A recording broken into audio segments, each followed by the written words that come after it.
तिल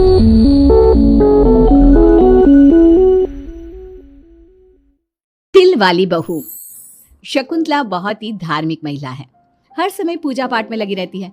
वो कोई भी काम बिना शुभ मुहूर्त के नहीं करती है। शकुंतला अपने बेटे राज की शादी करवाना चाहती है, इसलिए वो पंडित जी के पास राज की कुंडली लेकर जाती है। प्रणाम पंडित जी, मेरा बेटा राज बहुत संस्कारी है। पूजा पाठ और धर्म कर्म के कार्यों को बहुत निष्ठा से पूर्ण करता है। मैं अपने बेटे की शादी कराना चाहती हूँ, इसलिए उसकी कुंडली ले आई हूँ। शकुंतला पंडित जी को कुंडली देते हुए कहती है और पंडित जी कुंडली को ध्यान से देखकर कहते हैं, बेटे, तेरे बेटे का उज्जवल भविष्य है। इसका गृहस्थ जीवन भी अच्छा रहेगा, परंतु क्या पंडित जी? परंतु एक बात का विशेष ध्यान रखना होगा। तुम्हें अपने बेटे की शादी उसी लड़की से करानी होगी जिसके गाल पर तिल हो। वो लड़की तुम्हारे घर, तुम्हारे बेटे और तुम्हारे भविष्य के लिए सुख, शांति और समृद्धि लाएगी। तुम्हारा भाग्य केवल उस लड़की के आने से ही जागेगा। जी पंडित जी, मैं ऐसी ही बहू लाऊंगी जिसके गाल पर तिल हो। धन्यवाद पंडित जी, धन्यवाद। पंडित जी का धन्यवाद करके शकुंतला वहां से चली जाती है। अब वो दिन रात तिल वाली बहू के बारे में सोचती रहती है। शकुंतला अपने बेटे का जहां भी रिश्ता लगाती तो उसकी एक ही शर्त होती कि तिल वाली बहू चाहिए, लेकिन उसे तिल वाली बहू कहीं मिलती ही नहीं। एक दिन अपनी माँ को इस तरह से परेशान देखकर राज कहता है, माँ, आप मेरे लिए तिल वाली लड़की क्यों देख रही हैं? अरे क्योंकि पंडित जी ने बोला है, वो तुम्हारे और इस घर के लिए भाग्यशाली साबित होगी। माँ, मैं एक लड़की से प्यार करता हूँ। आप मेरी शादी उस लड़की से करा दो ना। उसके गाल पर तिल होगा तभी मैं तुम्हारी शादी उससे कराऊंगी, नहीं तो भूल जाओ उस लड़की को। माँ की बात सुनकर राज को लगा कि माँ उसकी शादी कभी होने ही नहीं देगी, इसलिए उसने बिना कुछ सोचे समझे बोल दिया, माँ है ना, उसके गाल पर तिल है। सच में माँ, बहुत प्यारा तिल है। तू सच कह रहा है बेटा? अरे तो तूने मुझे पहले क्यों नहीं बताया? जल्दी से मुझे उस लड़की से मिलवा दे। ठीक है माँ, मैं बात करता हूँ उससे। अगले दिन राज रोशनी के पास पहुंचा और उसे सारी बात बताई। रोशनी ने सारी बात जानने के बाद कहा, राज, तुमने माँ से झूठ क्यों बोला? मेरे गाल पर कोई तिल नहीं है। अरे मेरे पास कोई और रास्ता नहीं था रोशनी। उस समय मुझे जो ठीक लगा मैंने किया। अगर मैं ऐसा नहीं बोलता तो माँ मेरी शादी किसी तिल वाली लड़की से करा देती। माँ से इसे झूठ बोलना ठीक नहीं है।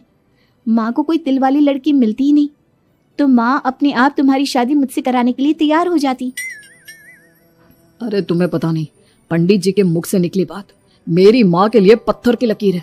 वो आकाश पाताल एक कर देंगी, लेकिन तिल वाली लड़की ढूंढ कर ही रहेंगी। जो भी हो राज, लेकिन माँ को जब कभी सच्चाई का पता चलेगा तो उन्हें बहुत दुख होगा। और मेरे गाल पर तो तिल है ही नहीं। अब मैं माँ से कैसे मिलूंगी? तुम अपने गाल पर काजल से एक तिल बना लो ना, बाकी मैं संभाल लूंगा। अगले दिन रोशनी ने ऐसा ही किया। उसने काजल से गाल पर एक तिल बना लिया। इसके बाद राज ने रोशनी को अपनी माँ से मिलवाया और जब शकुंतला ने रोशनी को ध्यान से देखा तो उसके गाल का तिल देखकर बहुत खुश हो गई और दोनों का रिश्ता पक्का कर दिया। कुछ ही दिनों में शकुंतला ने राज और रोशनी की शादी बहुत धूमधाम से करा दी।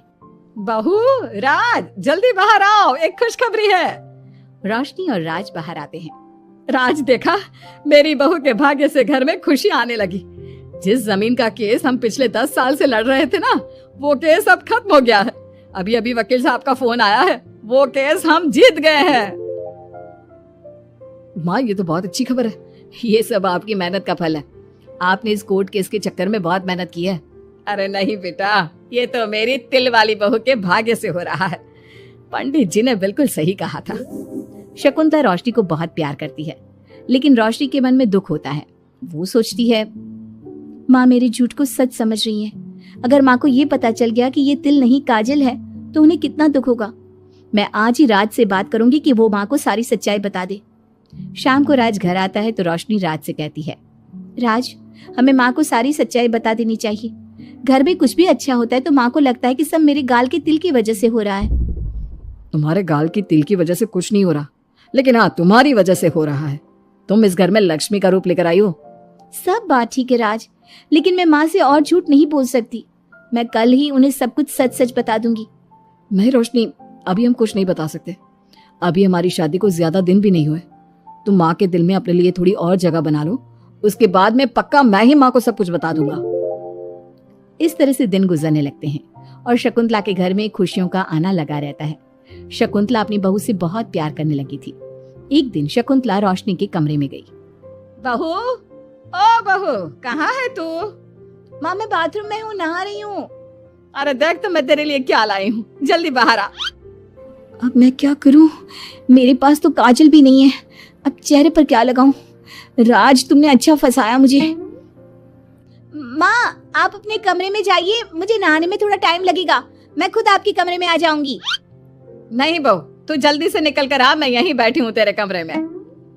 जब रोशनी को इस बात का एहसास हो गया कि उसकी सास कमरे से नहीं जाएगी, तो उसने अपने गीले बाल एक तरफ कर लिए और बालों से अपना आधा चेहरा छुपाकर बाहर आई।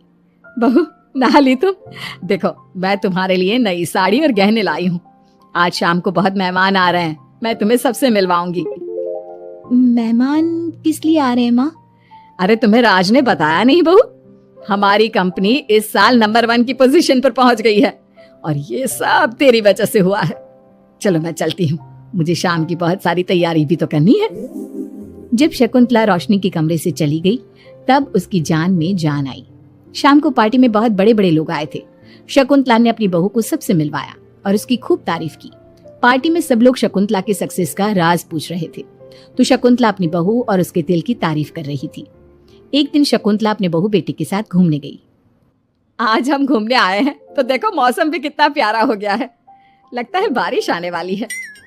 शकुंतला के इतना कहते ही जोरों की बारिश शुरू हो गई। रोशनी और राज कुछ सोच पाते इससे पहले ही रोशनी के गाल पर काजल का तिल बह गया और शकुंतला ने ये सब देख लिया। अब शकुंतला के गुस्से की कोई हद ना रही। तुमने मुझसे झूठ बोला? तेरी इतनी हिम्मत? कल वही मैंने तुझे इतना प्यार किया, तुझे अपने बेटे से ज्यादा ममता दी और तूने मेरे साथ विश्वासघात किया।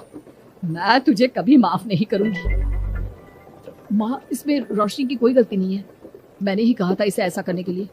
रोशनी ने कई बार आपको सच्चाई बताने की कोशिश की, लेकिन मैंने हर बार उसे रोक दिया। क्या तूने कहा था? क्यों किया तूने ऐसा? कितना बुरा दिन था वो जब मैंने तुम दोनों की शादी करवाई और तुझे शर्म नहीं आई अपनी माँ को धोखा देते हुए? तो माँ, मैं और क्या करता? अब तो पीछे ही पड़ गई थी तिल वाली बहू के। आपको कोई लड़की भी तो नहीं मिल रही थी और मैं रोशनी को बहुत प्यार करता हूँ, उसके बिना नहीं रह सकता। हाँ, तो अब इसी के पास रहे, मैं तुम दोनों की शक्ल नहीं देखना चाहती। ले जा इस झूठी और मनहूस लड़की को मेरे सामने से। माँ, कल तक तो रोशनी बहुत भाग्यवान थी, आज ये मनहूस हो गई। अपनी सोच बदलो माँ, चेहरे के ऊपर तिल होने से कुछ नहीं होता। आपने देखा नहीं, रोशनी के घर आते ही हमारे सारे काम पूरे हो गए। आज हमारी कंपनी नंबर 1 है। अब कब अंधविश्वास करना छोड़ोगी? बेटे की इतना समझाने पर माँ को समझ में आ जाता है